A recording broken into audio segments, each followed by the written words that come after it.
Shalom, everyone. It's me, Angel Rodriguez from Crosstalk Live 215. At the end of this devotion, please remember to like and subscribe. Think of the like button as an offering that enables these devotions to get out and reach people. It really is like digital currency in the world of YouTube, so thank you in advance. I want to start off this devotion by asking you a question. Do you remember the day you gave your heart to Jesus? Do you remember the day you confessed him as Christ? Think about the day you made that confession of faith. Now, what I don't like about those phrases is that they seem kind of vague and they leave too much room for interpretation. Instead, do you remember the day you said Jesus Christ is Lord and you wanted to follow him as a disciple? That's a little more specific. Since then, what does following Jesus cost you? For many of us in the West, probably didn't cost us too much. Maybe a couple side looks, maybe a change in friends. You might have missed out on a couple opportunities, maybe a party or something. I'm sure you could think of some more. However, I doubt that it has cost most of us to lose our livelihood, let alone our lives. We got it pretty good in a country where we have the right to practice our religion.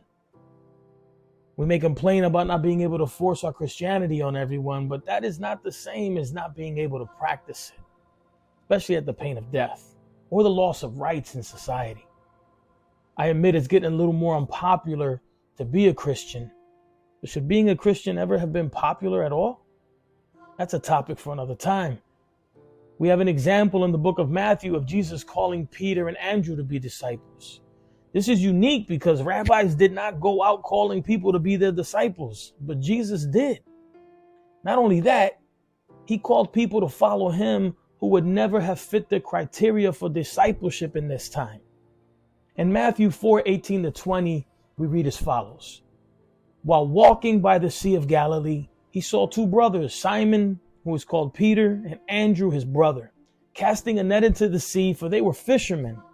And he said to them, "Follow me, and I will make you fishers of men."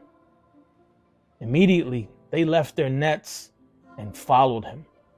I want to point out a couple things here.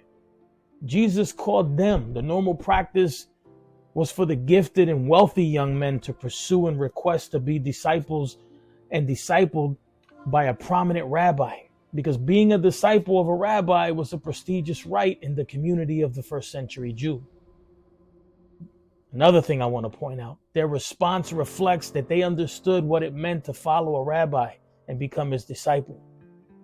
They were fishermen, and that is how they survived and made their living. They knew that becoming disciples would require them to abandon all self-reliance to reliance on him. They would now have to commit everything they had, everything they did, how they would do it, and for what purpose to Jesus. Being a disciple in the first century meant to live closely and intimately and daily with your rabbi. You knew that now you would have to live out your daily life exactly how he did. His values would now become yours. What he hates, you hate. What he loves, you love. What he enjoys, you enjoy. And what he suffers, you suffer. I want to challenge you to rethink your commitment to Jesus. Ask yourself, what are you still holding on to? What nets are you still holding on to? Do you value what he values? Do you love what he loves? Are you willing to suffer how he suffered? This may sound unappealing in today's modern Christianity, where Jesus is more of an accessory we add to our best life now, as opposed to whoever finds his life will lose it, and whoever loses his life for my sake will find it. That's in Matthew 10:39. Jesus is telling you to trust in him.